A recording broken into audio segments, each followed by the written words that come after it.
So my name is Monica Villavicencio, and I've been in San Francisco for about 5 years, and I've held a lot of different jobs. But my current job is I'm a senior live video producer at Twitter, which basically means that I produce a lot of the live streams, specifically in the entertainment vertical. Entertainment in Latin America is my focus.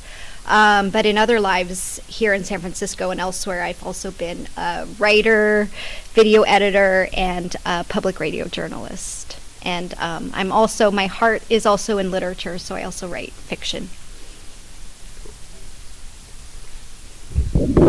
Hey guys, my name is Misha Sindakovsky. I grew up here, actually like 5-10 minutes away, just down the street, and I ended up going to film school out in New York and have had a number of jobs that have led me here today. I went on tour with the Black Eyed Peas out of college as their tour photographer and like video kid, and got to bop around the world for 10, 11 months, which was a really wild experience.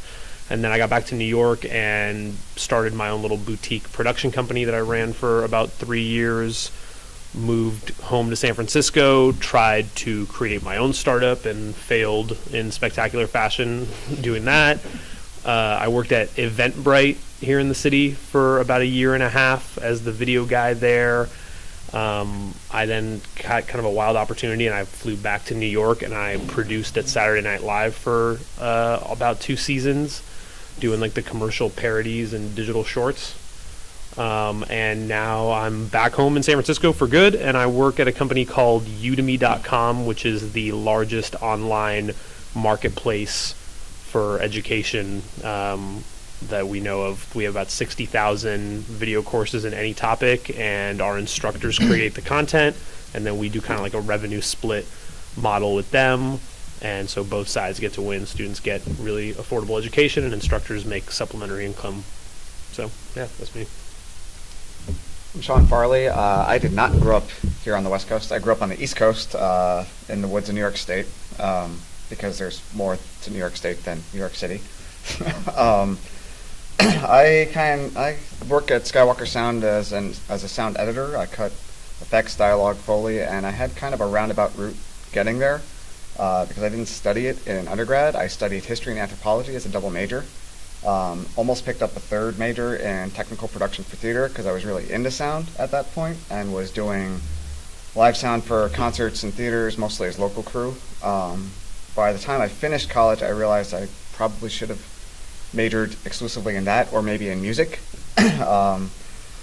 Moved to Boston just to get out of the black hole that was the cow tipping and wooded area that I grew up in, and worked my way into recording studio.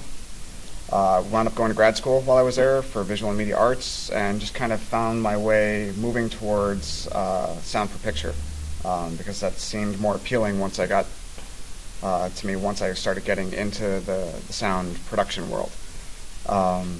Started at WGBH Boston out there, which is one of the largest PBS stations in the country. Then went to a company working, producing their compliance and ethics training courses for companies like IBM, Enron, all the training that they had to do after the fallout from Enron. Oh wow! Yeah, it was thrilling, let me tell you. But I was recording dialogue, editing dialogue, and adding sound effects and music to web-based training courses, which were all Flash at the time, and Flash is still around, isn't it, in some fashion. Wound up moving down to DC, working for a production and distribution company there as the in-house sound editor and re-recording mixer, and then eventually worked my way out here to Skywalker, where I knew a couple people who thought they'd like to bring me in. And I've been lucky enough to stay there. I was also a student of anthropology were too. You? Okay. Storytelling. Yeah. Storytelling is important. My name is Paul Dravis. My degree is in political science. After I graduated, I was trying to figure out what I wanted to do, so I decided I grew up in New Jersey, so I got on a bicycle and rode from New Jersey to San Diego. Solo bike ride. No one else wanted to try it. This was pre-smartphones, so it took 7 weeks, 12 flat tires, 2 pair of tires. Then I got a job in rural Maryland working with juvenile delinquent boys, and realized that although that was kind of socially fulfilling, I was going to go broke. So I did that for a couple of years. And then I ended up on Wall Street, building trading systems. And during the first internet bubble, I guess it was my first encounter with any kind of media stuff. I was one of those guys that would show up on CNBC and talk about stocks. Yeah, so I worked at JP Morgan and in New York, came out here, was seduced by the weather. I've been out here 20 years. More recently, and I've been involved in a lot of different parts of the technology cycle, but the emergence of AR and VR was pretty fascinating, so I decided to focus on that just because it was a whole hell of a lot of fun. And we've been doing gigs that have really focused more on room scale virtual reality, where you get up out of your seat and engage with the spaces. So that's been interesting. We've done some work with the San Francisco Public Library. We last year on Earth Day, we rented out part of the county fair building in Golden Gate Park and put an event together.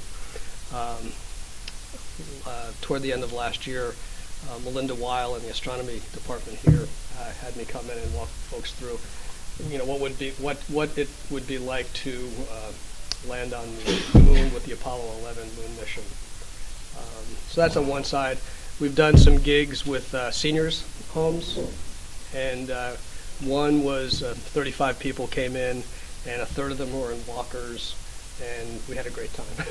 So I could go on and on with interesting war stories, but we also run a gig every other Wednesday in the Inner Sunset at Yancey's Saloon. We take over the Dart area, and we let people box or dance in VR. That's fun. Yeah, it's Yeah. cool. Yeah, so it's not sitting there with a headset on. It's we want to get you up and get sweaty. I don't know, how many people here are familiar with Twitch? Show of hands. Yeah, so one of my passions is to make esports more like sports and less like what it is now, which is hacking at a computer and chasing a dragon. We'd like it to be more like sports, so playing tennis and things like that.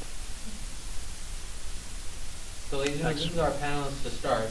I just thought, I think, now just maybe put the mic right in front of you, just show the other side. Yep. That's really yours, so you can just put the mic. Gotcha. close to you. Okay. Okay, cool. So I provided you all with note cards. Now what I'd like for you to do is please write down 1 or 2 questions that you'd like to ask the panelists, right? And then eventually at some point I'll come around and pick up those note cards and I'll plug your questions into what we're doing, okay? And just as more housekeeping, for those of you who may not know, we've got the sign-in sheet over there, name badges over there, Girl Scout cookies over there. You need to use the restroom, out and to the left. Okay? So, now that we know a little bit about our panelists, I would love to know, what did y'all want to be when you were growing up, when you were little, right? I know, for example, my parents were like, all right, what do you want to be when you grow up? And of course, I just watched Indiana Jones, and I was like, I want to be an archaeologist. I'd be curious to know, what's y'all's experience? What did y'all want to be when you grew up? So I was a very introspective child, so I wanted to be a psychologist or a journalist because I was really interested in people, and I was really interested in the lives and the interior lives of other people and myself. So, and I loved to write. I always had a notebook, and I would kind of write, like mostly journal. So yeah, psychologist or journalist was what I thought. When I was young, I was very, very certain I was going to be a professional basketball player. That's way cooler. And at around like 14 years old, I started kind of thinking, well, maybe I might not be a professional basketball player. And I actually very early on, someone asked, like my guidance counselor in 8th grade asked me like what I could see myself doing, and I was like, I don't know, film school. And it kind of just, that sort of snowballed as I got older, and I actually ended up going to film school, and along the way have had many, many like crises of faith that I didn't want to do this anymore. And then there are really like good days where I'm like, oh, I'm really stoked that I actually ended up doing the thing that I wanted to do as a kid.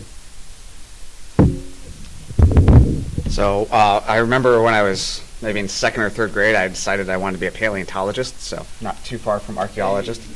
By the time I was graduating high school, I thought I wanted to study physics, to study light and sound, to learn how to do or to contribute to the special effects branch of films. Then I got into college and realized I didn't really like any of the professors or the classes in the physics track, and switched to history and anthropology, which I kind of liked, and wound up as an archaeology major, digging in the dirt, just digging different things. And yeah, that's kind of what happened to me. I'm not sure I was terribly inspired. I think I just, as a kid, I liked rock music, and thought traveling would be a cool thing to do. So and then they said go to college. So I said, okay, we'll do that. And I got a degree in political science. So the rest is sort of history. I know y'all briefly touched on your areas of study in college. I would love to know if you feel like you ever dreamed in a million years you'd be where you're at now back in college, and how you saw either what you wanted to do when you were growing up, or what you studied at school kind of influencing you or pushing you towards this path. And by the way, you don't need to go in this order of like Monica to Paul, like there's no who wants to jump in. Feel free to jump in. No, I did not envision this. I mean, my undergrad, I was English and creative writing, and my grad school, I was social anthropology. So it's totally different. But for me, I think I've always seen that my education is a chance to learn about just something that I'm curious about or interested in. So I haven't really necessarily done any particularly vocational degrees, and so yeah, it's always been a little bit of a surprise where things have kind of landed me. So I'm definitely a believer in study what interests you, because I think that regardless, a lot of the kind of hands-on skills and technical skills, I think that you get them through working. So yeah, for me, it's been a total surprise. Mine has very much been dictated by figuring out how to pay the bills. Like ever since I was like 18, I got into like my dream school from high school or whatever, and I very quickly figured out that meant that it cost a ton of money that I did not have. And so from like day one of arriving there, it was kind of like a strategic play of like, how do I go and get this education and this thing that I want to get, and then also figure out a way to pay off my student loans that, are just like crippling if you're, a 22-year-old who gets out of school and have to pay off, $150K or $200K worth of student loans. So when I was in college, I didn't really think about being like a director or whatever. It was kind of just, how will I ever actually figure out a way to make this a living? And there was one summer between junior and senior year of college that I was like, all right, I'm not going to go home. I'm going to stay here in New York, and I'm actually going to like take 3 months to figure out if I can actually month in and month out pay my rent and feed myself by working in the video film world. And I did. It was not glamorous or I don't know. It was like fun at times, but it was pretty grueling to really dive in and be PAing on sets for 20 hours a day or whatnot.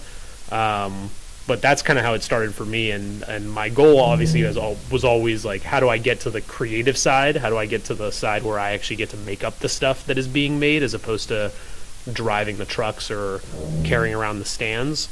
And that has been like a 10-year long process. I never really thought I'd be working quite in this capacity when I was a kid or in college. What I had mentioned as my high school ambition for my career was more on the scientific modeling side of special effects. So I figured I'd be doing computational type science work. when I realized I didn't want to pursue that in college, I just kind of pursued degrees that interested me instead. And throughout the course of college, my interest kept changing, which is why I almost picked up a third major in theater. I just didn't want to take acting 101 or history of theater classes, and that's what prevented me from getting a third degree, which would have been excessive anyways. At that point, it was I just kind of looked at where I thought I might want to go. I just kind of kept following things that interested me, and it kind of worked out. I think whenever I got someplace that had been sparked by an interest, once I was there, I kind of looked at it and said, okay, where can I go from here? Where do I want to go from here, and how do I do that? And I just kind of meandered my way into a job that I love. So it wasn't exactly... I thought I wanted to go into films. I decided I'm not going to go into films the way I thought I wanted to, and I'm going to go do something else. And when I looked at my opportunities with a history and anthropology dual degree, the best option I had was cultural resource management, which is kind of like state-sponsored archaeology. And if I wanted to break $40,000 and qualify for medical benefits, I'd have to get at least a master's degree to do that. And I was like, I can do better than that going to work at a movie theater. So I decided to do something that I just started following a different trail that kind of interested in me as well.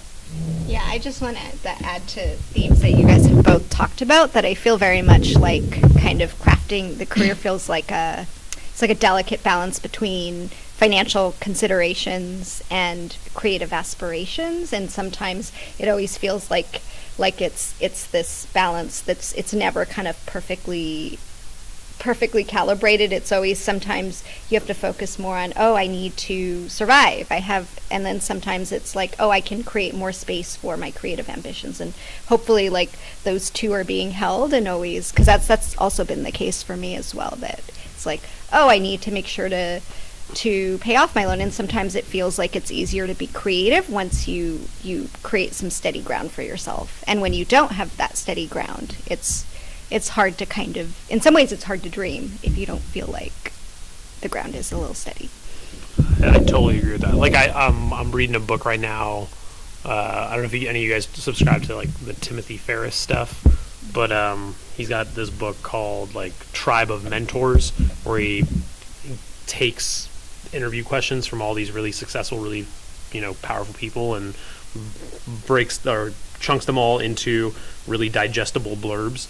And one of them that I read that totally just reminded me of was a woman who's really, really prominent in the design space, and she talks about how people have this illusion that you have to be like a starving artist in order to like do your best work, and you have to be like eating ramen to do your best work. And like the reality of it is like, no man, you're gonna be figuring out your lowest level of like Maslow's hierarchy of needs when you're doing that, and you're not going to be doing your best creative work. Like having the freedom to not have to worry about how it is how you're paying the electrical bill that month will give you the freedom to actually think creatively. I mean, it's not by accident that all the so many great artists of our time were affluent kids of wealthy or had patrons. Day jobs, like exactly. Einstein worked in the patent office or something like that,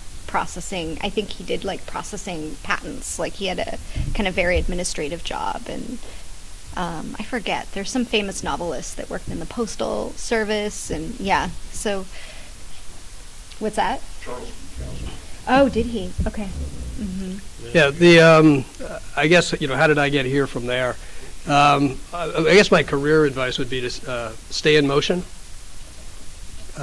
So create some focused target and run hard at it, and keep running. And I think the notion of being in motion will get you varied experiences, some bad, some good, but it'll also expose you to a lot of opportunities and a lot of new people.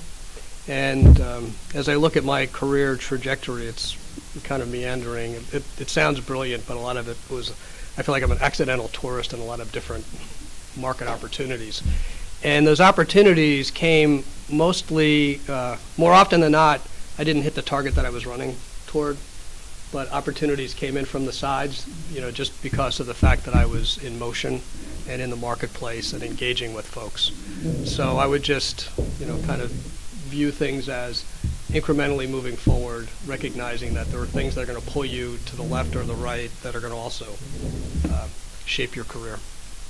Yeah, I'd argue that complacency is bad for personal development. Yeah. I love it. I love it. Y'all just, from the side hustle conversation to the talk about inertia, y'all just back me up whenever I say to these y'all. I love it. Thank you. It's like, Oh, they've heard this before? well, I definitely talked to them about inertia, and I definitely talked to them about how the side hustle has to happen slowly, and right, don't get dismayed if you're not doing the side hustle all the time. So thank you. That's really awesome. I think it's okay to slow down every once in a while. Just don't stop. Yeah. Because it's hard to go all the time. You're going to burn out. But slow down a little, give yourself some breathing space to recover. But like you were saying, keep moving, just maybe at a slower pace. Then kick it up again. Because if you're running all the time, you're just going to collapse. Yeah, I'd also add just to remember that career-wise, things are not sprints. Like, it takes a lot of time. I used to stress really, really hard about this stuff when I was coming right out of school and I had a bunch of student loan debt to pay off, and like it felt like if I didn't make some sort of if I didn't meet somebody one day that was going to set me off on like some sort of wild adventure or a good payday or something like that, like that day didn't feel fulfilled to me. And I very quickly started realizing that that's setting yourself up for failure. Like patience, like being patient with yourself is important. Being patient with the process is important. Just like try whatever it is you're striving for, try to make incremental progress. Like look back in a month and say, look, I'm a little bit better off in this particular area a month later than I was a month ago, and then a year later. And like people overestimate what they can do in a year, but they really underestimate what they can do in a decade. Yeah, another thing that and someone had told me this many years ago, and complacency or inertia is a really bad thing. And this guy was saying, it's better, you want to be moving forward, and actually even moving backward moving forward or backward is better than standing still, right? Because when you're sliding backward, you're feeling pain and you're going to react to it, and you're going to do something to make that pain go away. And if you're moving forward, it feels good, and you're going to do things to continue to feel good. But if you end up in a state of inertia, it's not a zone of development. So, for whatever, maybe it sounds a little bit too Zen-like, but it kind of made sense to me. Thank you. My next question for the panelists would be, tell the audience about a time when, you were just like at the bottom. You felt like, oh my gosh, I am never going to get out of this. Like, I'm at the lowest low. What happened and how you got out of it. So someone else, time you got knocked down really badly, but then you still got back up. I guess I can start since everyone else seems to be pondering for a second. When I finished grad school, the first job I got, well, actually I got two jobs kind of simultaneously. I started teaching at a community college because I needed to pay bills. But I also started working at WGBH, which I had previously mentioned. When I was working at GBH, I was an audio production assistant in the radio department. So I was cutting dialogue and helping prep shows for for the mixers who would go in and actually do the final mixing and get the shows up on the air. That job lasted all of 9 months before they decided that the funding for my particular position was going away. They were eliminating the show, and that was it. I was there for 9 months. I had 9 months of professional experience cutting dialogue in a radio show. And I I was in Boston at the time, and there's not a ton of work in Boston in the sound field, or at least not in the sound post-production field. I knew all the post houses. None of them were in a position to hire me at the time. And I also knew that if I wanted to have a chance of finding full-time work, I couldn't keep teaching at the community college I was teaching at, so that meant I had to essentially leave that job as well in order to be able to take on or be available to take another job, which meant I went from losing one job to losing two jobs simultaneously. Thankfully, I did, with the help of a friend, find some work doing audio posts on a documentary. It was actually the first time I worked on a feature. So that happened in that span where I was between getting laid off from one job, realizing I had to quit another job, and also trying to figure out how my wife and I were going to be able to afford to pay for our wedding sometime in the next year. So going in and out of unemployment, I had that one gig where I was working on the feature. I also started doing AV work for hotels and conferences just to pay bills, because I had experience doing that kind of stuff from college, doing live sound and doing theatrical work immediately after college. And then eventually I got that job that I had previously mentioned, doing audio post for compliance and ethics training courses with a job. And that was something that just kind of popped up on the alumni, or I guess like the career development section of the grad school that I had gone to. I applied for that and thankfully got it, and that kind of helped me get back on my feet. But that had been, I think I'd been unemployed at that point for 6 or 9 months without having steady work.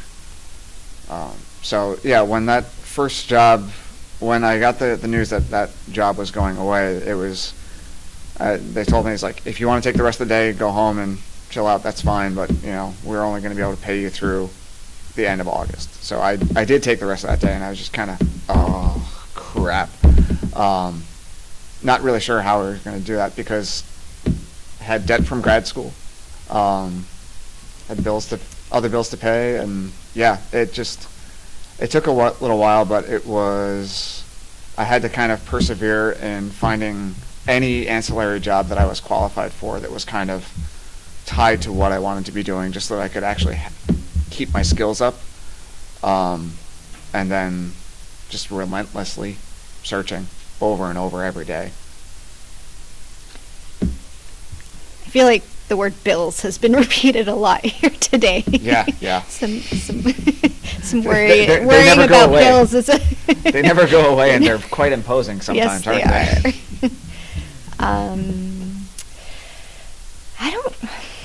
I guess there's a period that springs to mind. I don't actually know if it's my lowest, but it's basically a moment when I felt like I was in like kind of a plateau, personally and professionally, or I kind of had some personal disappointments and professional disappointments. And it was basically, so after a job I'd had in San Francisco, I was a writer and video producer at the University of San Francisco.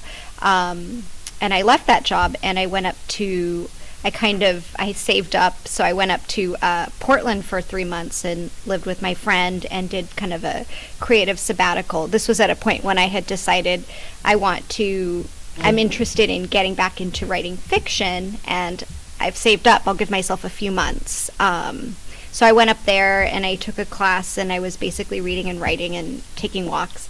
And after 3 months, I guess, I came back to San Francisco, and I was freelancing, and then I saw this opportunity. It was basically, I guess it's kind of like a grant, where you had to design your own media project, and it had to kind of have a community organizing component and a multimedia component. And it was a really long application, because it's basically like a grant application. And I sent it out, and I didn't really think, oftentimes when I send something out, I try not to think about it again, because I don't want to be like looking at my inbox all the time and thinking I have it. But then they called me and they said I was a finalist. And what they do at that point is they match you with a TV station or radio station in a partner city, and then you have to kind of come up with a even bigger grant application, which with like budgets and with like you have to basically build a coalition of parts. So it's like it was basically like a job in itself to apply for this. And at that point, they have like phone consultations with me. So now my hopes are really up, and I'm really hoping to get this. And at the time, it would have been in Seattle, which I was dating someone here in San Francisco at the time, so I wasn't super thrilled about that, but I was like, oh, this would be amazing. So I was kind of like emotionally preparing to relocate. And then I found out after all was done that we didn't get selected. And I had a breakup basically at the same time. So it was a period where I felt a lot of disappointment and heartbreak. And I don't know how I got out of it besides just feeling it and continuing to move forward. A lot of the work I've gotten since then has been first through relationships and networking, and I like to think that I definitely learned a lot in the process of doing that application, creating a budget creating a media project from scratch, working with partners and doing the budget, even though I didn't get to see it through to fruition. So. Yeah, a lot of my career has been working with and for major corporations, and then I decided to go off on my own. And when I looked at how I had navigated various business opportunities, I'd gotten gigs through various relationships, and so I figured, well, when I went off on my own, I would do the same thing. So I, one-man band sort of thing around 2002-ish. And I said, oh, well, I'll work my network. And nothing was happening. I mean, it was just a big zero. This was, the internet had blown up. People were still recovering from 9/11 and the smoldering ashes in New York. And, I said, well, I want to do global projects. And I had these really cool business cards with a map of the world on the back and a globe on the front. And I thought I was really smart. And people were like, here, have another Sierra Nevada. Go away. And I was pretty depressed. So nothing was working. And I just remembered on a project, there was this thing called the marketing funnel. Is anybody familiar with the marketing funnel? So if you're not familiar, do a Google search on the marketing funnel, because it's really important. The idea behind the marketing funnel is in any situation, you're going to reach out broadly for whatever you're trying to sell. And generally, if you reach out to 100 people with whatever you're trying to do, your hit rate is going to be about 3%. It doesn't matter. The hit rate is going to be about 3%. So I'm sitting there, my network hadn't worked, and I just sat down and I just started cranking out emails and just blasting phone calls all over the place. And it was probably more than 100 outreach activities. But my first independent gig was with the World Bank. And that got me into a whole new flow of contacts and networking and things like that. But I guess the takeaway is, if you're not familiar with the marketing funnel, get familiar with it, because that formula is pretty effective. Sort of that 3% return rate on 100 hits.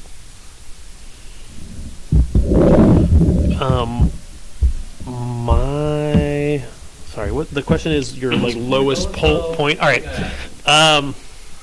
So as I mentioned, like when we first started talking, I got a pretty wild opportunity right out of school, and I got a phone call one day and was like, hey, just so you know, the Black Eyed Peas are going on tour, and we'd like to send you as like the media roadie.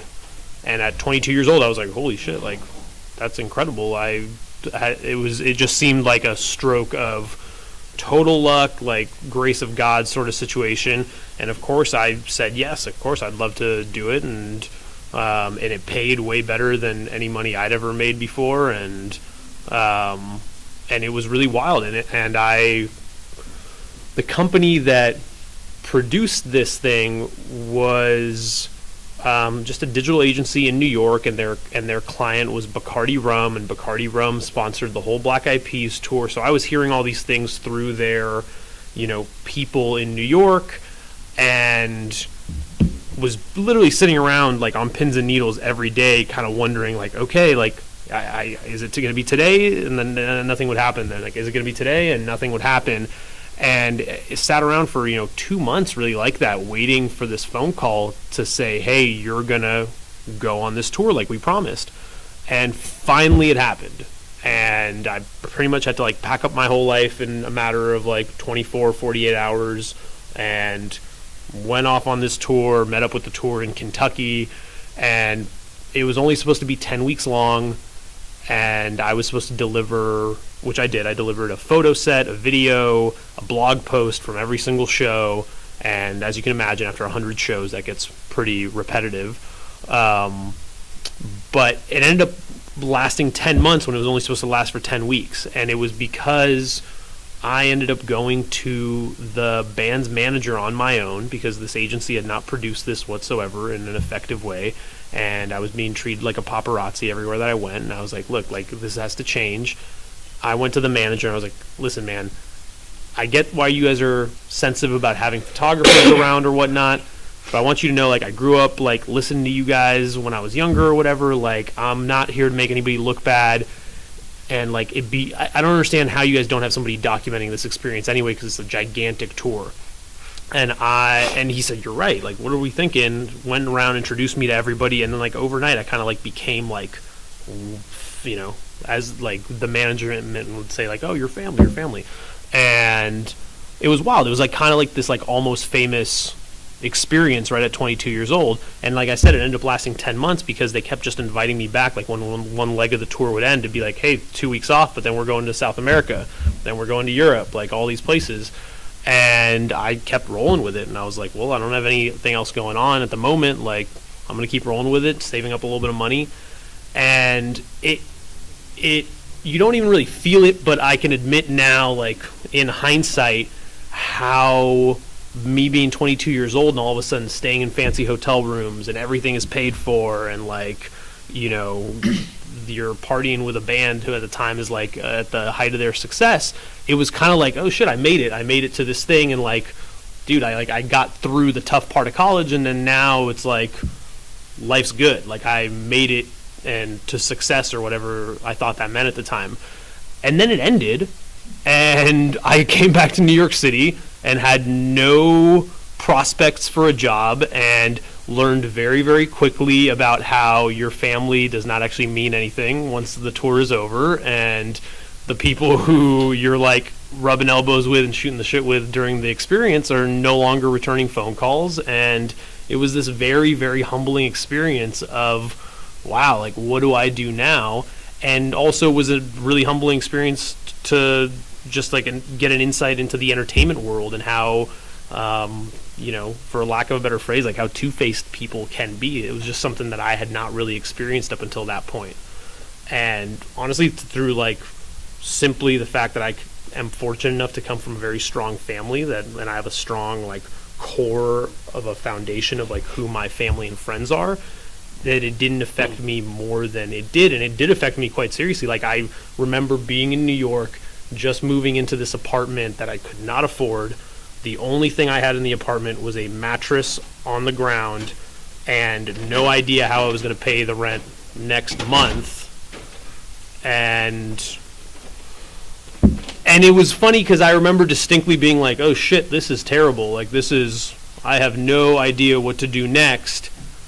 And I'd say, like, I don't know, it might be the type of person I am or whatnot, but in moments like that, that's when all my synapses start firing, and I start getting kind of creative, and I'm like, oh, well, maybe this, and then, and it started with like one production assistant job, and I went from being like this tour photographer who had access to like anywhere we wanted to go overnight, to being the dude who had to go get everybody's coffee and had to go run around, do random runs in cargo vans, and go pick stuff up all over the place in the tri-state area. And it was super humbling. I worked this like job for there are these things called upfronts that all the networks do, which are basically like award shows, but they're award shows that are written specifically for advertisers. and I was working in Nickelodeon Upfront and it was like the goofiest thing. It was like they got Kenan Thompson and all these Disney Channel stars to go and basically put on this gala or this like award show for all these advertising partners like Nestle or whoever else. And these things never get televised, but they're rented out in these amazing spaces. And I worked this thing for 2 weeks straight just to pay my rent at like, I forget what it was, like $150 a day or $200 a day. And kind of like the whole networking snowball thing, like that started going to one thing, started leading to another thing and another thing. And then a year later, I landed a job at an agency in New York as a producer. But that was, I think, the hardest thing that I remember, just coming back and just not having any idea, sitting there at my computer, like waking up and sitting there at my computer with emails open, but not having any idea who to write emails to, and just staring at my screen for 2 weeks at a time, just being like, what's going to happen next? So all I'll say is, like, when you encounter moments like that, you just like the whole patience thing and the not getting down on yourself thing and not trying to somehow subdue your feelings through substances, which I'm proud to say, like, I've never really done too much of that, but I know people who have, and like, you gotta have faith that something is gonna come up, and like, whether it be cheesy or whatnot, like the idea of just meditating on it and being like, all right, I'm focusing on the things that I would like to accomplish, and like, here are the incremental steps that I can take to get there. Like, that's realistic advice that you can use.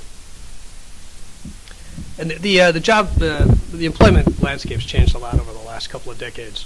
So, for better or worse, they talk about the gig economy and, Airbnb and things like that. Actually, it's a gig economy, and most corporate projects are now a lot of things are outsourced, and most jobs look a lot like a Hollywood production. Here's a project. What are the resources? Pull them in, execute, disband, and as a result, you do have to stay in motion, and you do have to continue to network. And there's a little bit more of a premium, a personal premium that you have to embrace of watching out for yourself, I think, in the marketplace today. So. Excellent. Did y'all hear that? Right? I just want to make sure y'all heard it, because there's going to be a time when you're going to be at the bottom and you're going to be like, man, I hate this. This sucks. It sucks so much. But then look, right? When you start underground, you only got one place to go. Okay, so now let's go with the flip side. What was like one of the moments where you're like, I cannot believe this is my life. This is so amazing. Like, I'm so grateful, just kind of the complete opposite, right? Where you're just like blissed out from work. I don't know. I don't know if there was any moment where, at that moment, I felt blissed out. Okay. Looking back from some other period in time, it looked great.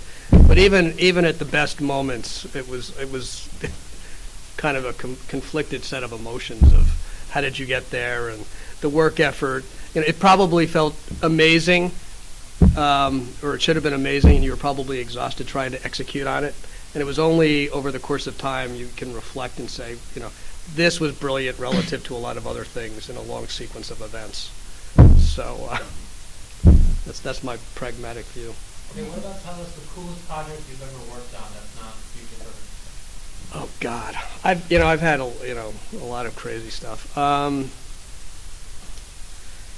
One of the more interesting ones is I was, and I had no idea. This is being taped. I had no idea what I was doing.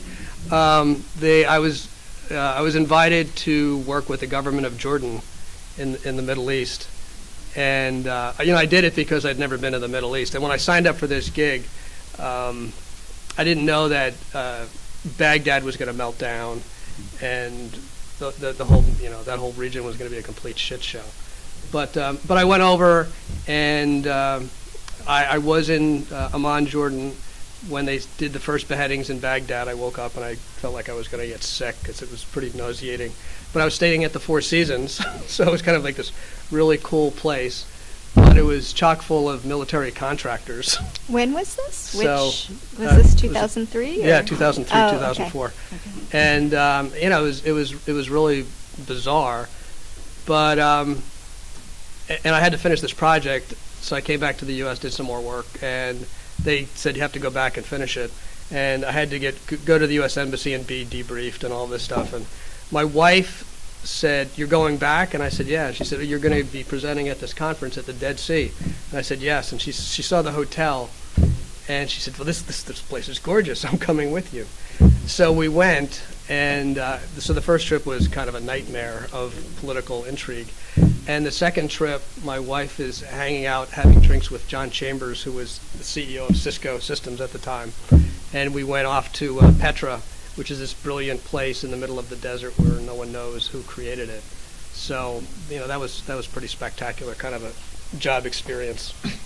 Do you mind sharing like what the project was, or is that? Oh yeah, no, it was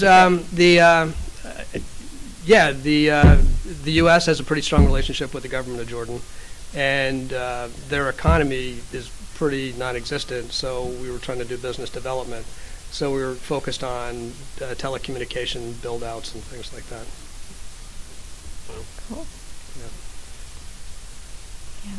Yeah. I mean, when Arya asked the question, some of my international experience springs to mind. With my current job, one of the highlights last year was I produced a show in Milan, Italy. It was in partnership with Nike, and basically, it was essentially a big, very dramatic and emotional commercial for shoes. But what they did was they had these three champion runners that they had selected. They'd scoured the world and they'd selected 3 runners, and they were training these runners for at least a year, to break the world record and run a marathon in under 2 hours. So the show was called Breaking 2. And so we produced the show, and me and my colleague went to the racetrack, which was actually outside of Milan in a place called Monza. It's maybe it's like a Formula One racetrack. I don't know, but they picked it because of the material it's made out of and the way it's level and the temperature at a certain time in the morning is everything optimized for the runners. And so we were there, and everyone who was there for the race got very emotional, as there was one guy in particular who was really incredible, and I was amazed at how he basically ran at a consistent pace the whole. I forget how many miles is a marathon. Do you guys remember? 26.2. Okay, so his pace was consistent. He was basically smiling the whole time. He didn't end up breaking the record, but it was very emotional to see him. Everyone was, it was basically a stadium full of people cheering him on. And then there was one guy who was the last guy who was kind of having an off day, and everyone got really emotional that he kind of finished it, even though it was clear that he was lagging really far behind everyone else. So it was just a very kind of, it was a commercial for shoes basically, but it was a very beautifully produced commercial for shoes. So it was fun to work on that. I have another fun story. Yeah. And this will just show you how kind of odd things pop up and kind of reshape your sensibility of what you're doing. I had the opportunity to do some stuff down in Colombia, we did a VR session at a woman who had built out a school K through 12, and we were educating them on virtual reality stuff. And so Barranquilla is on the Caribbean coast, and there are several folks from Barranquilla. One of them is Shakira. Mm-hmm. And so we went down and we played a few Shakira songs. And your favorite quote? You mean between my hips? Oh, that's a good one. My hips don't lie and my hips don't lie. That works pretty well. On the record, the logo. And by the way, the Future Perfect Machine logo is designed by a woman from Colombia, and her aunt is Sofia Vergara, who's also from Barranquilla. But anyway, so we were down there, and so usually what you saw in the headset, and we do this all the time, what somebody sees in the headset, we will project out to a big screen so that it's shared with the audience. And up until that period of time, what was in the headset we would just kind of blow out through the speakers on the PC so that we knew what was going on. And the woman that ran the school said, why don't you blow this out through the sound system in this auditorium? And we did, and it was Shakira. And we had a bunch of people, so we had one person doing, la, la, la, and you could see Shakira dancing, but we had the sound blasting through the room, and everyone got up and danced. Well, as a result of that, every event that we now do, we now have the traveling Bose sound system, and even if we go into a bar, we just blast it out, and it just Always Shakira. I'm sorry. Always Shakira. It's often Shakira. Excellent. Or Mark Anthony, or Excellent. someone like. But yeah, no. So it just reshaped, how what type of engagement we were, pursuing. And we've been doing that ever since. So anyway, and that wasn't it wasn't really an idea of mine. It was just somebody saying, "Try this," and it worked. So we've kept doing it. So I guess high point for me was probably the first time I got a call from one of the supervisors at Skywalker asking, like, so are you available to start on this date on this film? And to kind of put that in context, I should probably go back a few years. I had gotten to a point where, kind of like Monica, I was in my current job, I was starting to feel kind of stagnant. The challenges in the job weren't really all that great. When I had initially started, they were pretty good, but I quickly got up to pace with everything that the company was doing. And within 2 or 3 years of being there, I kind of saw that this company does not have legs. It's not going to survive. And that company and all the companies I had worked at previously were all pretty insular. So that meant that unlike some of these people who had been working with a lot of different clients and had been building up networks through the projects that they were working on, my network was extremely small and essentially non-existent because the clients I had were the companies that I'd worked for. I didn't have outside clients at any of them. So I was very fearful that if the company went under or if I, for some reason, had to leave the company, that there was a good chance that I wasn't going to be able to continue doing the work that I enjoyed doing and the work that I had put so much effort into getting into. So I started a very concerted effort to expand my network on my own, not necessarily through the immediate work that I was doing, but I started becoming a larger part of the community online, because this is kind of right around the time that the internet was, it was after the internet bubble burst, and we started getting more social stuff on the internet. So YouTube was just getting started. Twitter was still, I think, a year or two out, but there were communities that were building online that I just kind of inserted myself into and started conversing with people, sharing knowledge, and finding ways to kind of get myself out there and give myself a presence outside of the companies that I'd worked for in a way that proved that I knew what I was doing and knew what I was talking about. So I was having professional level conversations with other professionals in essentially all around the world and sharing knowledge in ways that kind of gave me more confidence in my skill set and my knowledge, but also had people turning to say, hey, that's kind of cool. How'd you do that? So it was helping me create a name for myself, but it was all stuff that I had to do. I had to go out and do on my own. So I would go to work, and I had 9-to-5 job, but then I would come home and I would spend 2 to 3 hours almost every night doing work on this kind of thing. Essentially I joined a site that I still help run called designingsound.org, and it's a completely community-run knowledge-sharing blog. So it's just kind of like the encyclopedia of sound design now, the unofficial encyclopedia of sound design. and that helped me. That's kind of how I wound up getting all the connections in Skywalker that I had that eventually turned into the job. So when I got that call, it was okay, I just spent the last 5 years trying to expose everyone else in the world to who I am and what I can do, and it worked. And it was a ton of effort, and it took me another 3 or 4 years to get out of that mode, to kind of back off.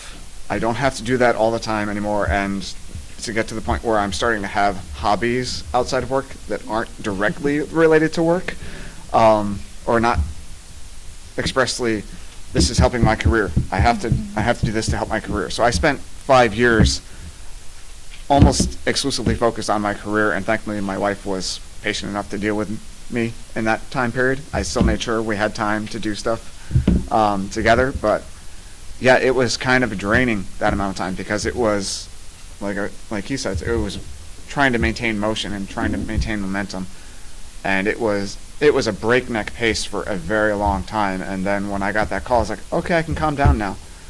And then it still took me years to kind of calm back down and kind of slow the pace down so that I had some breathing space again. So what are some of those hobbies? I just finished building an analog synthesizer.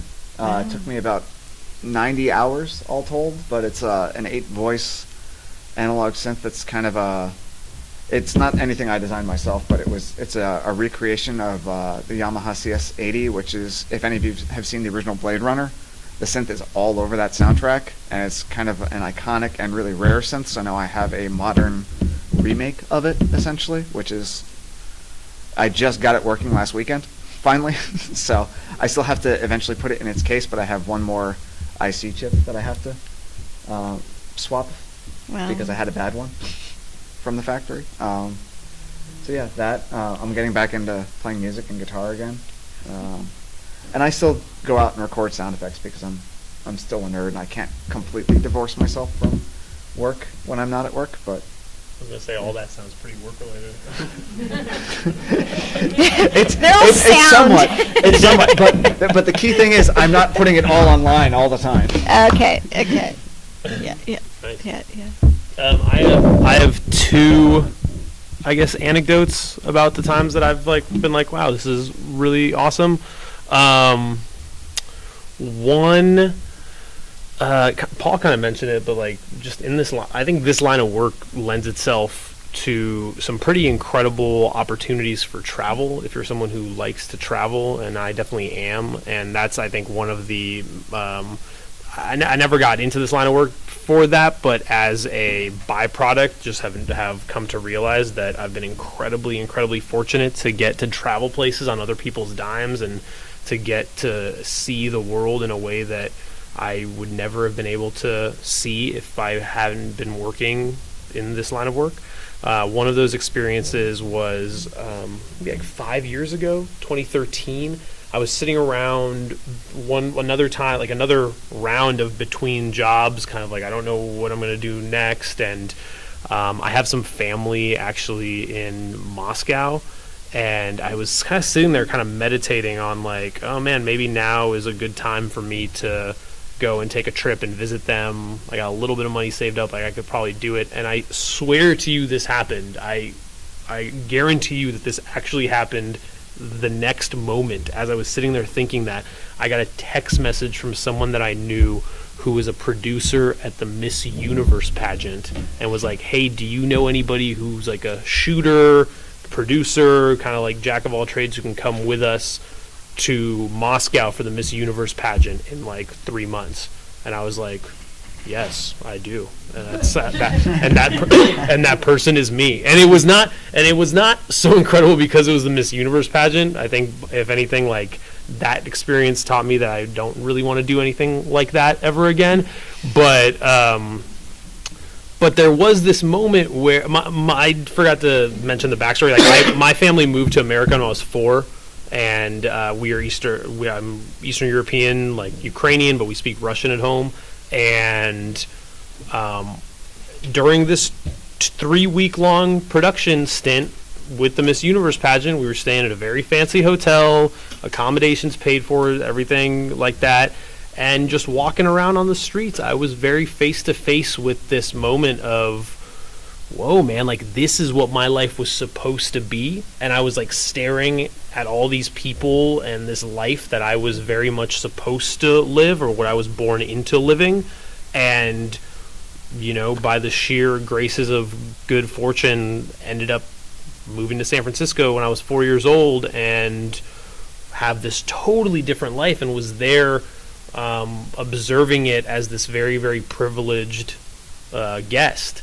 And it was just like I was overcome with gratitude for the path and the journey that I had been fortunate enough to take to get there. And it really was like something special that I carry on with me, and it reminds me every day when I'm sitting in like creative review sessions. You know, we had one today at work where we're doing a bunch of ads and I'm reviewing creative, and I get to sit there and you say, hey, let's move this around a little bit, or let's do this, or let's do that. It's like, you know, it really humbles me to think that that's the life that I get to live when this was the life that I was supposed to. And that's one. And then the other anecdote I have is shortly before this happened, and this whole text message thing of like, hey, do you know anyone who wants to come with us? The reason I was between work is because I had quit a job in New York when I was working for this small advertising agency. And I bring this up because I think it's important to also, like, it's important to keep inertia, keep moving forward, to make incremental progress. But we mentioned like reflection, and I think it's really important to also reflect and figure out when you've kind of come to a point that might be a dead end. I think I'm sure in all lines of work, but I've found in this line of work there are often places where people end up in a job and there is no incentive anywhere around them for anyone to progress them forward in any sort of way. If you're a production assistant, for instance, work in production in New York City, producers, production coordinators, production managers, they need production assistants. They really do. Like there isn't really an incentive for you to say, hey, you're a production assistant. You might get bumped up to be a key production assistant, but it's not like, hey, you're doing such a great job, I'm going to make you the producer of this next thing. I'm sure that kind of stuff happens. It's never happened to me. There have been multiple times where I've found myself in situations where I'm like, wow, the person in front of me happens to be 40 years old and is still doing production assistant work. What does that mean for me? You know, like, what does that mean for me 5 years from now, 10 years from now? And you have to have, it's totally a leap of faith, but sometimes you have to take that leap of faith and you have to say, you know what? This is not right for me anymore, and I don't want to continue working here, and I'm not sure how I'm going to make a living again, but there will be a way, and it's going to be something else. And I did that a couple of times. This time happened to be at this production company, and I left, and the only thing I had lined up was this like tiny gig for a nonprofit where a friend of mine who I had run into in New York from high school was running across the country to raise awareness for lung cancer. A mutual friend of ours passed away of lung cancer when she was really young. She was never a smoker. It was a total like anomaly circumstance where this like healthy 20-year-old girl got lung cancer and died a few months later. And to raise awareness of lung cancer and how deadly it is, this friend of mine who I ran into in New York was like, hey, I'm actually running across the country from New York to San Francisco, and she ran 30 miles a day, 6 days a week for 4 months. And I was so moved when she told me this that I was like, whoa, dude, Kelsey, that's crazy, man. Like, I was like, I'm working this job that's kind of like taking a ton of my time and I can't do much, but maybe I can like film an interview with you over the weekend and like cut together a little trailer or something like that for you. So like we did that one weekend, and I took half a day off work and I filmed her starting her journey. And like 3 months later, when she was kind of getting towards the end, about to arrive in San Francisco, this nonprofit that she was doing in conjunction with contacted me and were like, hey, do you mind coming back here and making like the film or whatever, something for us to show for when she arrives? And I kind of just used that as the jumping off point to quit this job, and came home and did this tiny little gig for like next to no money. But I thought, you know, maybe that'll be the thing that leads to something else or whatever. And Yeah, and honestly, like, I think it was like one of the best decisions I've made, simply because it was, yeah, like I said, like at those times where you're like, you don't really know what the next move is, you don't know what's going to happen 2 weeks from now, you don't know how you're going to make all the ends meet. Like those are the times that I feel like so like viscerally like in the moment, and like, you know, there's no excuse, you have to figure it out. And it's one of the proudest like pieces that I've made, and the crazy part, this was actually, sorry, I'm being a little long-winded right now, but the really crazy part was that this little 10-minute documentary that we cut together in a week, I'm sitting around 2 years later watching ESPN, and they were showing some sort of special on the Niners, like when the Niners were going to the Super Bowl and Kaepernick was like, you know, it was like that shift between Alex Smith and Kaepernick, and he was really like the rising star. And they show this special about this girl who, well, not girl, she's a woman. She was like, I want to say early 20s, who saw, she starts saying, I saw this documentary about a girl who ran across the country. And then they show like 20, 30 seconds of the thing that I made on ESPN. And she goes, and it inspired me to do the same thing. And then I went off and I did this thing. And I was sitting there just on, like, in my living room, kind of like, whoa, that's wild. Like, the idea that I made this thing and then someone saw it and it really spurred them into action to do something with their lives was, the, you know, far and away one of the most rewarding experiences I've had in my career. Guys, so great. You see, from every low there's a high. I want to make sure y'all hear that too. Okay, before we get to these questions, I just want to ask y'all one final quick question before I take it to the audience. What is, you can either say the best or the worst piece of career advice you have ever received? Best or worst piece of career advice you've ever received? You're never done learning. Is it best or worst? Best. It's the best. Because I'm constantly finding new things that I have to either get up to speed on, whether it be some sort of technical thing or new formats that are coming out. But also just kind of, it makes me take a step back every once in a while and go, okay, I'm doing all this stuff pretty well. What do I suck at?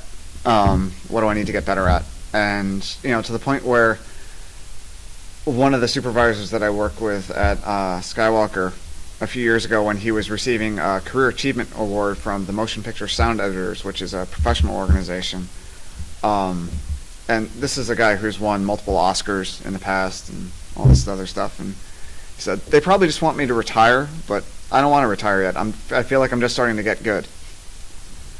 And he's in his 60s, so, you know, that every person I've run into who I look up to in the field, they're always trying to learn something new. They're always trying to improve their skills. They're always trying to find new ways to approach the work and new ways to tell a story through sound. So it's, you're never done learning.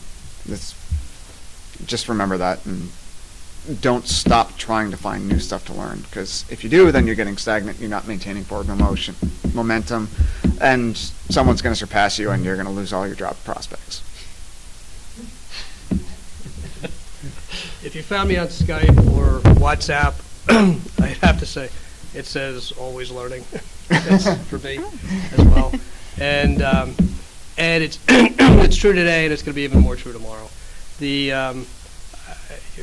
Like it or not, the pace of change is going to accelerate, and that's just the deal. So the best tool is to just keep engaged and in the process, it's also, it's not the first question. It's not the, you know, what are you doing? It's why are you doing this? So when you go and explore, it's usually going to be the second question that's going to have the more potent and impactful piece of content that you can work with. Just on the theme of why, I was going to say a worst career advice, which I'll share too, but what you just said about knowing why, the question of why makes me think of, this isn't specifically career advice, but this is something I think about a lot. I don't know how many of you guys have read Man's Search for Meaning, Viktor Frankl.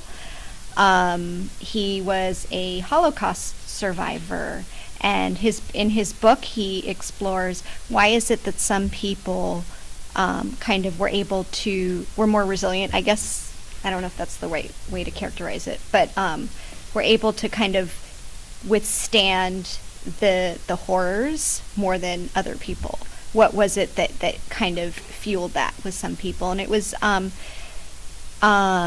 sense of purpose, and a sense of purpose comes from knowing your why. So, which when I think that's sort of career and life advice, right? It's like, and oftentimes taking a step to think, why am I doing what I'm doing, or why am I not doing something? So I think always asking yourself why, or carving out space to know your why is good. But I was going to share some bad career advice I got. So my mother's family is from the Philippines, and my dad's family is from Nicaragua. And my dad's family in particular, I would say, I mean, they were definitely, they wanted me to go to college, but I wasn't from a family that's like, go, dream big and go wherever you want to go. It was very much like, can you stay here and go to whatever college is the community college that's close by, and then you get married. And they're also a very religious family as well. So my first job when I graduated from college, I went to college in New York City, and then my first job when I graduated, I taught English in Tokyo. And all of these choices, my dad and his family were always like, why do you do these things to us? Like, I think it's just this way of living was very scary to them. So I remember I came back from Tokyo, and I didn't really know what I was going to do next. And I was trying to think of what to do, and I had come up with some ideas. And I remember I went to visit my aunt, my dad's oldest sister, and she said, gosh, I don't even know what it meant, her metaphor, but she was as we were talking about my career, she said, remember that you are the fruit on the tree, and the man is the trunk. And so as you're thinking about what to pick, keep that in mind. So that was it. What does that mean? I think it meant, Don't have your own life. I think it meant like, let's say a job that will allow you to be a mother. So that would be like a school teacher, or just remember, like, take into account like gender roles when picking your profession. So, yeah. Yeah, that's not a great career advice. No. I'd say the best piece of career advice that I've ever received, I don't know. Somebody very, very early on, like before I was like 13, 14 years old, once told me, so like I said, I was certain I was going to be a basketball player, and I, like 12, 13 years old, I was playing basketball with a lot of people who were a lot older than me, and playing pickup every Saturday with a group of men who were in their 30s across the street from my house at the playground. And I was just about to start high school, and one of these guys who, I'd gotten to know every Saturday or whatever, and, we all knew each other just from playing basketball, says, so you're about to start high school, huh? And I'm a Jew, and I was going to a Catholic school, and they knew that, and so they kind of were like, well, look, man, we want to tell you a couple of things before you go to high school. And the one thing that really stuck with me is he said, be the person that makes good contacts with people. He was basically explaining networking to me at 13 years old or whatever, at 14 years old, and I didn't really know exactly what he was talking about, but he was like, just like, make good contacts with people. You never know where anyone is going to end up in life 10, 20 years from now. Like, don't get into silly, arguments or silly fights with people. Just like, make good contacts, be friendly, be amicable. That doesn't mean you have to sacrifice your ethics or morals to do so, but just like generally be a pleasant person, and like that those things pay off in the future. And honestly, like I gotta say that is probably the best piece of career advice I've ever gotten. There have been so many times where, as an adult, people have contacted me out of the blue because of a random thing that I totally forgot about, that I wasn't thinking about at all. Like the Miss Universe thing, I think, was an interesting example of just someone who I knew in New York from a couple of times, and it was echoed actually when I was at Saturday Night Live. One of the producers who's been there for like 30 years. I'm very much the type of person, I'll go seek out mentors, and like when I don't know something, I'll like go and find somebody who I think is an expert at it, and I'll try to like politely start gleaning information from them. And he said to me, this is, and in fact it was the strangest place I've ever stepped foot into to this day. It was a very, very wacky environment. He said, here it's very, very important to remember the things that your parents taught you as a little kid. Being polite, like if you don't have something nice to say, don't say it at all, like stuff like that. And I find that kind of stuff to be quite true when it comes to working in video and filmmaking. There's other, if you're looking for a book to read, I know, you're probably sort of balancing classes and work, but, and this has nothing to do with broadcast or media, but Phil Knight, the founder of Nike Shoe Dog, brilliant book, starts right from the beginning all the way through to his retirement. He actually wrote the book himself. He didn't have a ghostwriter. And easy read, a lot of good life stories, challenges, and all the how many times he almost went out of business along the way. So pretty inspirational. I got one more thing I want to mention, just piggybacking off of you with the, being polite, if you don't have anything nice to say, don't say anything. There's one other thing that someone told me a long time ago that is just golden, I think. Whenever you're working in a situation and you have an idea or you have a question, or you have a piece of feedback or comment or anything, stop and ask yourself, should I be doing this right now? And the three questions you should ask yourself are, do I have to say this now? Do I have to say this now? Or do I have to say this now? And those three things, they all mean very different things, but all of it's like, if all three of those are correct, then yes, you can open your mouth. If even one of them, if the answer to one of them is no, just shut up and let everyone do their thing. Can you say this again? Do I have to say this now? Do I have to say this now? Do I have to say this now?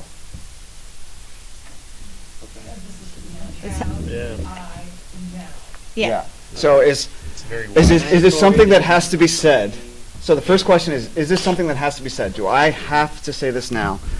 The second question is, am I the one that has to be the person to ask this? Do I have to say this now? Or is it critical that this be said now, or can this be dealt with later? Do I have to say this now? And it's just a really good way to kind of, especially when you're working in, like if you're a PA or if you're an assistant on a production and something's going on, the shit's hitting the fan or whatever, it's a good thing to kind of ask yourself those and just kind of check yourself in a way to prevent yourself from sticking your foot in your mouth or making an enemy that you're not expecting to make. Because I still use that. And, when I'm sitting on a mix stage, when the director's 2 chairs behind me, like I'll wait till they leave and just like, hey, what about this? And, it's just a really good. It just, like I said, it's just piggybacking off of what he said in terms of being polite. It also speaks to the structure, whether it be a corporate organization or whether it be like on a film set. There are very chain of command. Yeah, they're very defined. There's a very defined chain of command, and there's a very defined hierarchy, especially like on a film set, that is in place for better or worse or whatever. Like it's there for a reason, and it's very easy I've been in the situation so many times where someone says something and they're not even aware that they're being out of line or that they're saying something out of line, and it's not nice, and it's not what's the word for it? Like, it's just like, it's not pleasant, but then those people never get asked back to work again, and it's not, I don't think it's something to like be really afraid of or to then get nervous about when you're in a situation, but I think it is something to be aware of, in the sense that trying to look at things holistically, like, who is this person in the room? Who are the people in the room? And what is the conversation being had? And do I know my position? Am I being appropriate in that sense? And that only comes from experience and actually getting on set. Like, I think if you're trying to, I don't know if everyone's, what people are necessarily trying to go for, but if you're trying to work in a position that happens to be like on a set in production, get on a set as soon as possible as a PA, as an intern, and start figuring out who's who in the room and how those relationships and how those power dynamics play out, so that then when you're in a different circumstance and you're like on the flip side of that token and you're in like a little bit more of a powerful position, you know how to behave, because ultimately, this is a little bit of a side tangent, but like, you, especially in production or in any sort of creative field, you have no idea who tomorrow will be your boss. And that's kind of another reason for why not to, why to remember about being polite to absolutely everybody. Like, what goes around comes around, and people definitely have memories in this line of work. Polite, positive, professional. All right. So, got some questions from the studio audience. Question the first. If you had to hire someone to work for you, what skills, and I'd like to expand on that thing, technical and non-technical, would you value the most in a candidate? So again, if you had to hire someone to work for you, what skills, both technical and non, would you value the most in a candidate? I'd say, because this is something that we've been talking about in my team as far as what works and what doesn't. But one of the things that feels most important to me right now is a collaborative spirit.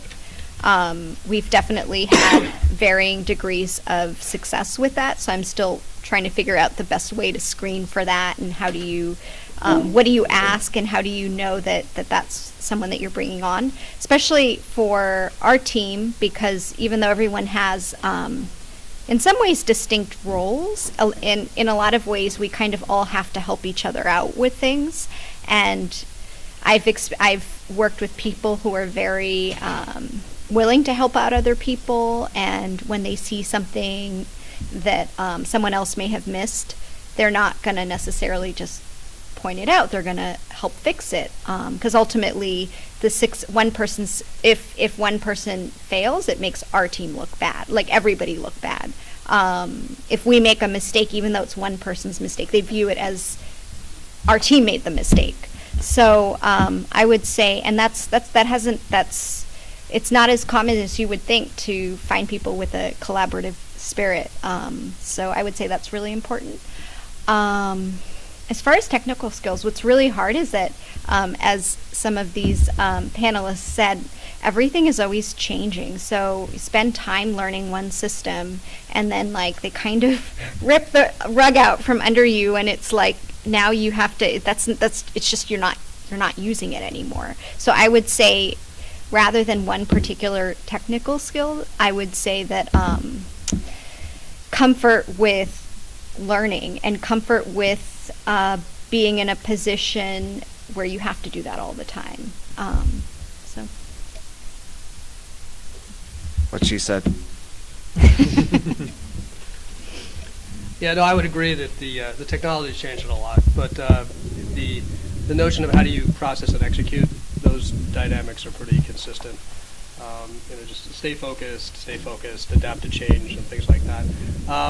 Folks that I like working with, good interpersonal skills. Everything that I do is just outreach to communities, diverse, young kids, old people, everything else. On the technical side, though, what we're trying to do in fits and starts is take some of the VR stuff and broadcast it out to the internet. So it's, how can we effectively not just execute in, OBS or some other platform, but do it well. And those are two things. It's not just the checklist item of can you do the broadcast, but does it not look like a piece of crap when you're doing it? Yeah, mine are, technical skills wise, I think it's tough because it very much depends on what specific avenue you're going into. So I'd say just like technical competency is obviously something people are always going to look at. From my experience though, like the people that I've hired and that, that the thing that I look for is emotional intelligence, common sense, and it's like a balance. This is how I describe it: a balance between proactiveness and not overstepping boundaries immediately. Because like you want to be proactive, you want to show that you're gung ho about things, but it's kind of a fine line because if you show you're too gung ho, then it starts looking like sometimes a little desperate or needy or something like that.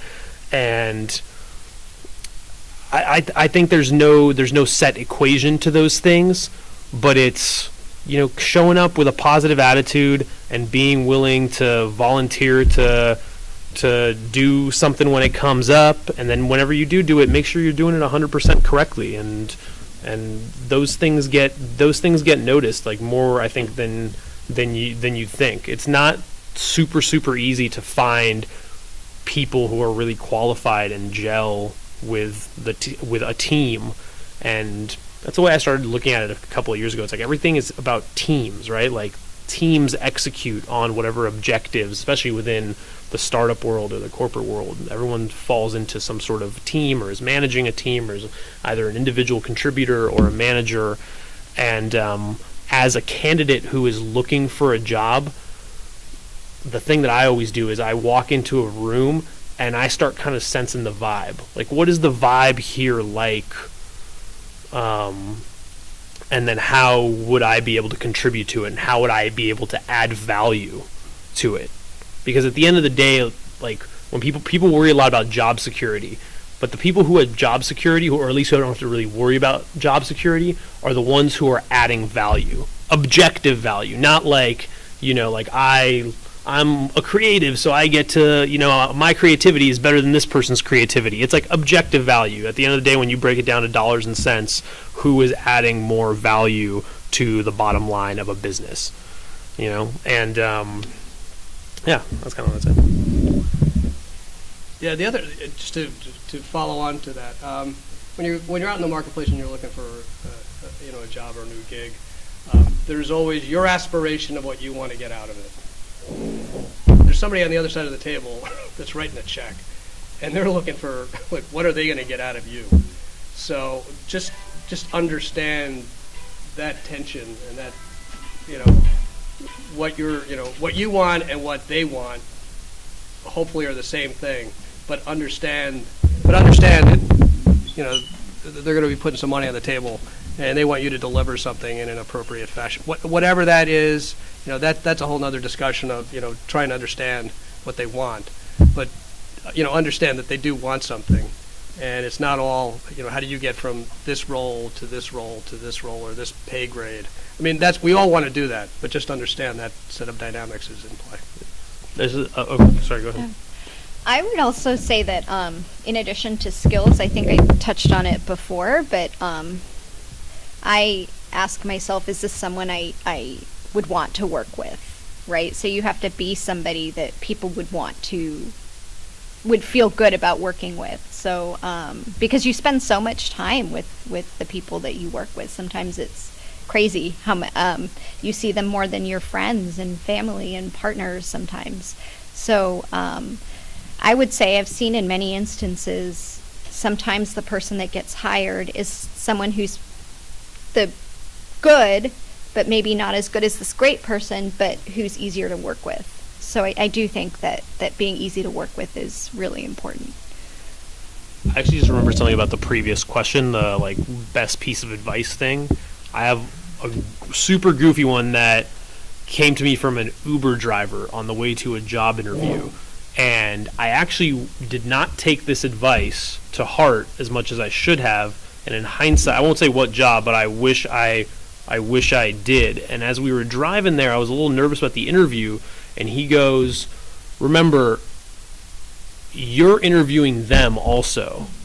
And that, like, now, like a couple of years later, I really encourage you guys to take that to heart. And you can do it in like really subtle ways. Like when you go into a job interview at an office somewhere, like just look around and see if people are generally in a good mood, and are they smiling? Are they amicable with one another, or is everyone just super stiff, straight-faced, zoned in on their computers? You know, because it's hard. It's really hard to get a job in the first place, right? But then once you're in a job, it's really, really hard to get out of a crappy job that you are not happy at. And so when you start figuring out, like, all right, I kind of dig what this company's about, what their mission's about, or, you know, what it is that they do, and you start figuring out your own, like, purpose beyond, like, just making money. Because for a while for me, it was like, oh, man, I got to pay off these student loans. And then that day eventually came, and I did it. And then it was like, oh, shit, well, what do I do now? Like, what is, like, my purpose now for progressing these skills that I have? Like, okay, great, I'm going to make videos, but I've spent so much time making beauty product commercials, you know, like the Miss Universe pageant, whatever, like these like things that I could care, like, you know, could care less about. And then it kind of became like, well, damn, now I have all these skills. How do I actually use them to benefit, like, or to benefit my own like personal mission statement in life somehow? So I encourage you guys to definitely do that. Great.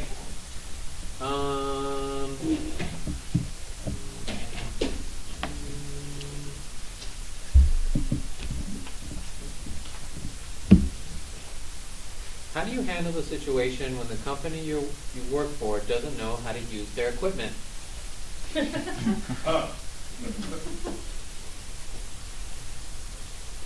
Hopefully that's why they hired you. Yeah. Has that ever happened to y'all? We're always the one that has the equipment that nobody knows how to use. So, Yeah, I haven't had that. Or it's if they don't know how to use the equipment that they have, that's why they've hired me. They brought me in to purposely operate that equipment.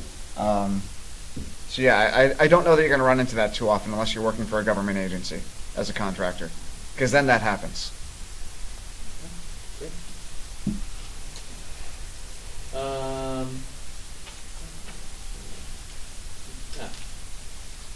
Any tips on creating a portfolio of work, especially if you're starting from zero? Did you work on spec pro bono content to create content? That's a question that comes up a lot. Do you work for free? And I like to rephrase that question as, are you working, is the work that you're potentially going to do going to benefit you in some way? And there could be multiple ways that could happen. It could be financially, you could be getting paid for it.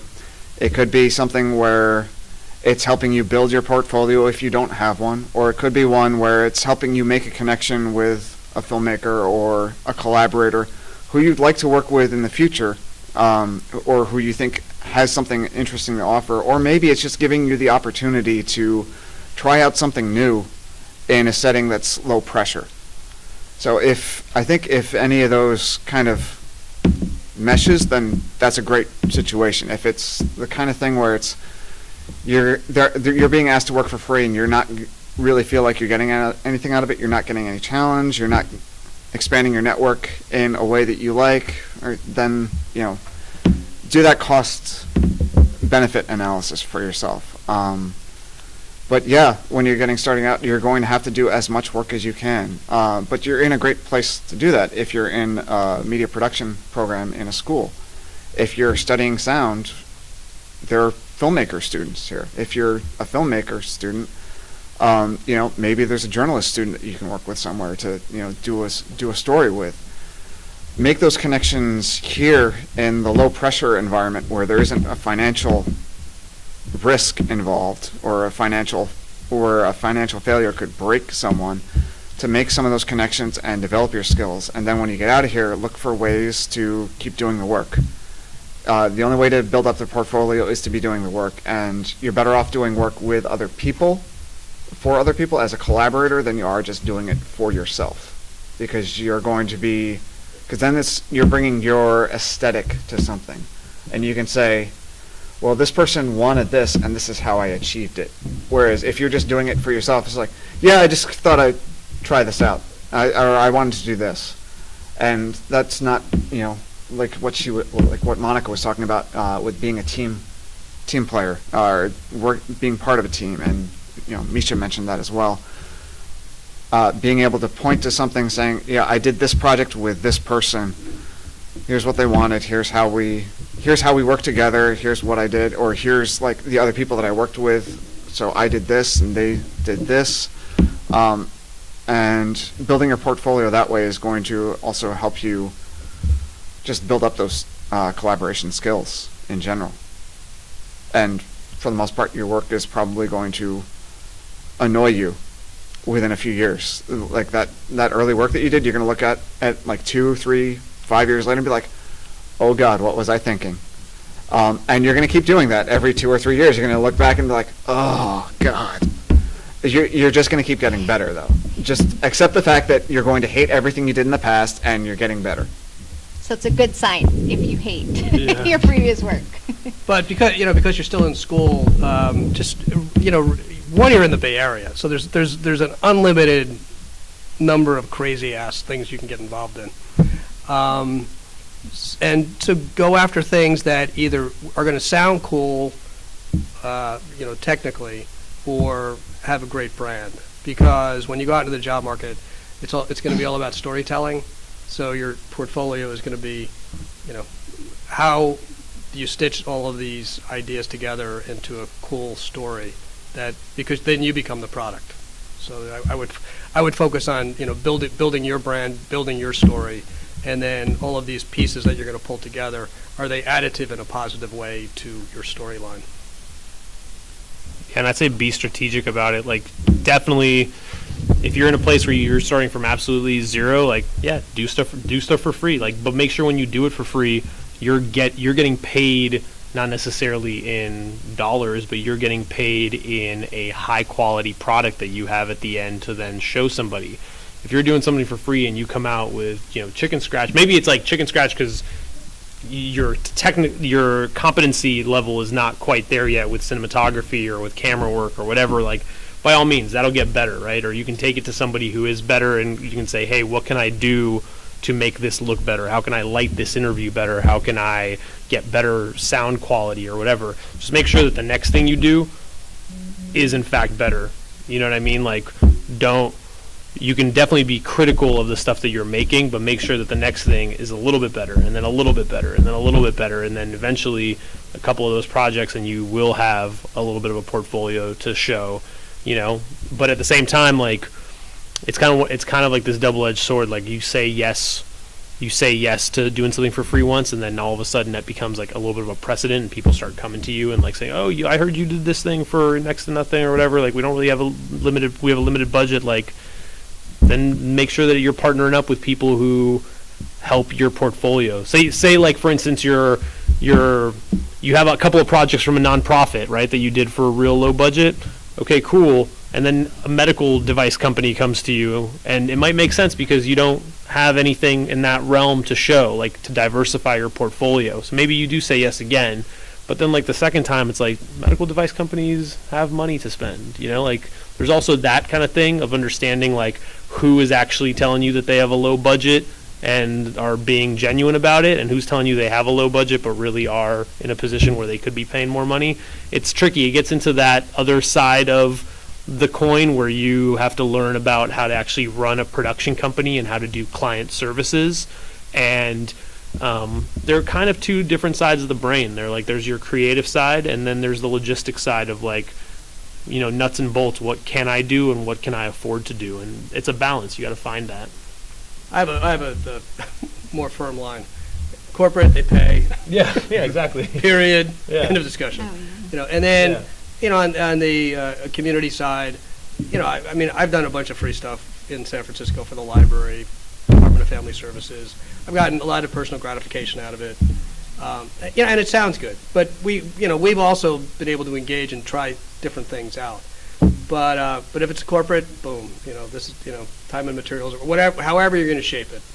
There's no, my view is there's no free there.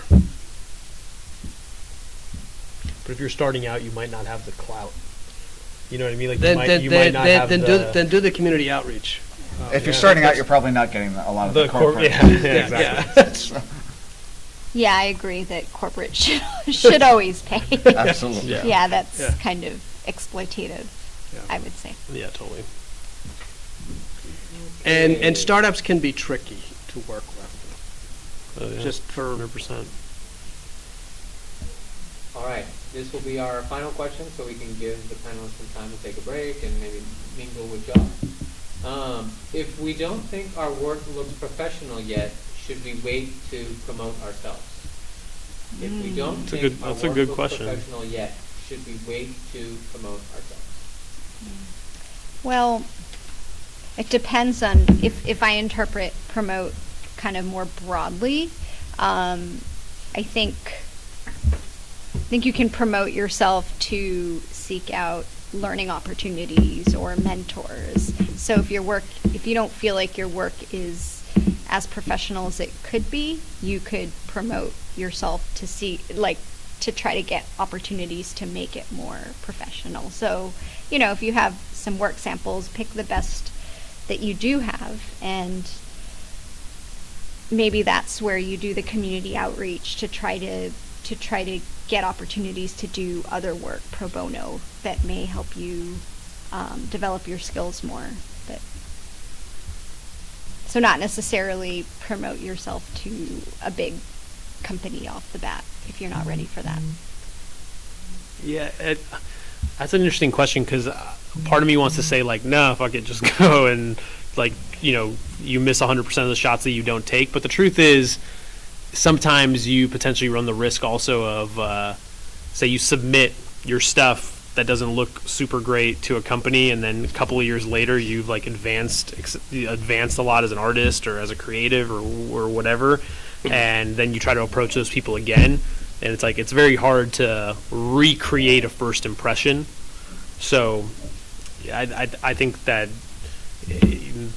maybe you do hold off, but at the same time I met on tour I met a photographer in San Diego who had been photographing arena shows at the San Diego Coliseum for 40 years. This really wily, kind of like crazy character. That's my other favorite part about production, by the way, is you meet the craziest characters and they are fantastic.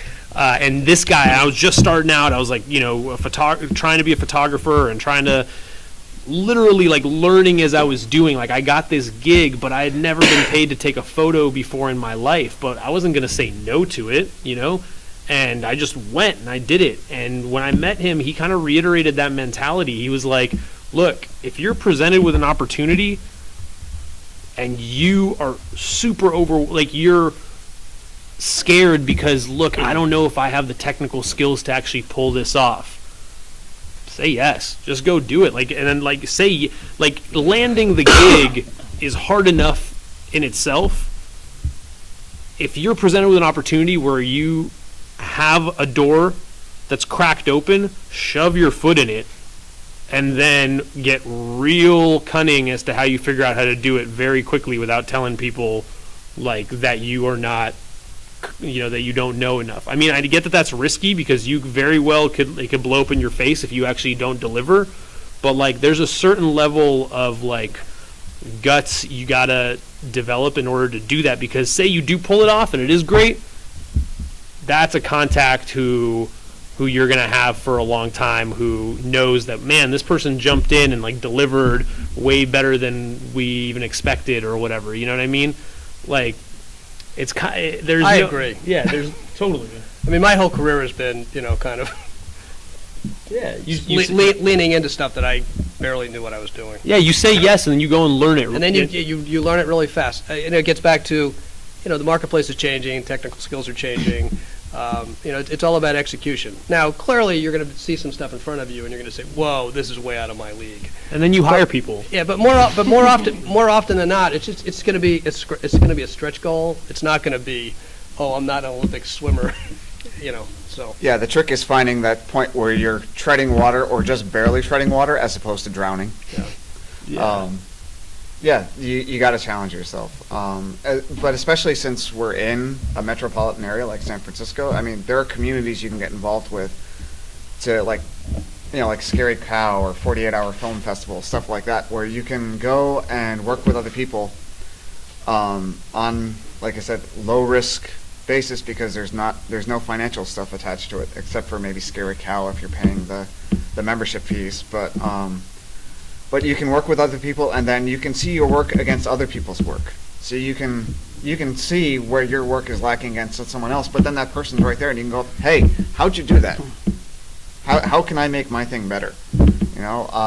So that I think really that's kind of key, because that was one of the things where when I felt like that job I was at, where I was getting stagnant, and I was worried about the insular nature, was I was working by myself, and no one I knew was seeing my work, and it was hard for me to compare the work that I was doing with other people, so I was really self-conscious about that work. And it wasn't until I found other people outside of those companies to talk to about work and about the craft that I started getting more confident in my abilities and my skill set.